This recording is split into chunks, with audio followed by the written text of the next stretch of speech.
stuck here. Just wanted to let you see what I'm doing in my garden. So here are the ingredients. We have humus, organic humus, and big bales of peat moss, and then we've got the vermiculite over here. We're going to be mixing them in this bucket, so we'll get right back to that. Okay, so here we go. The Sheffield hook knife that I got in trade from Mr. Knives R Us. Nice little knife. And seeing as I'm wearing this today, because of the work I did yesterday, I think I'm going to put on gloves. Because, well, I think gloves are hopefully going to be a help and an aid in preventing further blisters that tear open and bleed all over the place. So, we open up the bale, which you probably can't see, that's okay. It's the boring part anyway. It's a heck of a sharp knife too. Nice knife.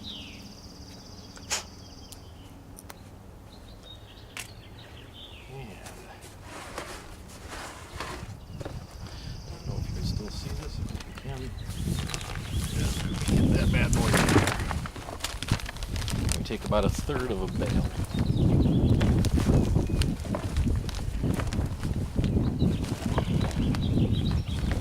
Well, you get the idea.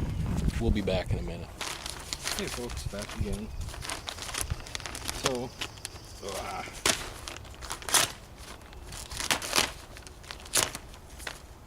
then after we get the peat moss in there, we throw in about a third of a bale of vermiculite or so.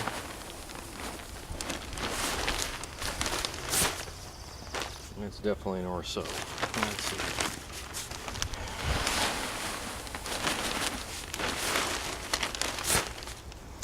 Don't like vermiculite.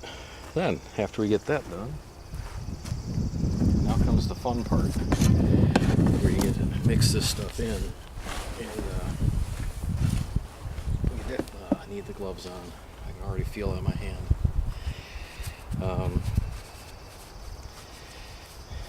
You want to mix this together very well. And then once this is mixed together, we add in the humus.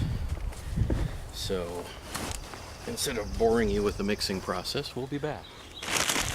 Okay, and then we finally add in humus.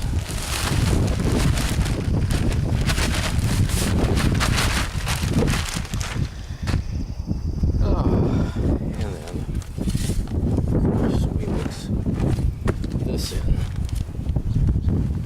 And again, in order to cut down on boredom. And then finally, we drag the mix out of the garden and give it a dump. Which is obviously different than taking a dump, because we're leaving one. And there you go. What I will do is mix up 5 more of those and dump them in the garden, and then rake it out flat.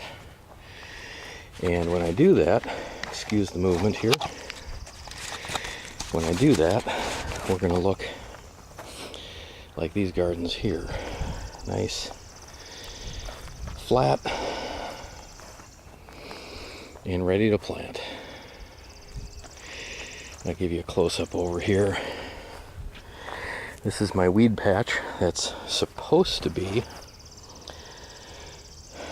a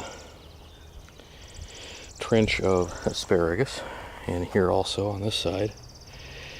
Don't see any asparagus heads poking up yet, but hopefully soon. They've been in there for a little over a week now, I think. Hope that's not a root exposed. Yes, that is an exposed root. Don't want that. And then over here, we got some of last year's garlic, a few bunch onions that didn't get picked, and one yellow onion over there that didn't get picked. I think I think it will go to seed this year. If I'm not mistaken, these are biennials, and one year they grow bulbs, next year they grow a flower. Now in here I don't see the horseradish yet. I did check a root and it was getting a sprout on the top, but there's no telling how long it's going to take before that actually comes out. And then down here, don't know if you can see any of this. It's extremely important here. If you look, I mean, just about anywhere you look, you see lots of green coming up. And that's pretty much, that's pretty much what I grew last year. Those are called weeds. So I'm going to have to get in here with a hoe and get those things turned under, and keep turning them under until I get something planted in this half of this bed. Anyway, hope by some miracle that was interesting to someone out there. Have a great day, folks.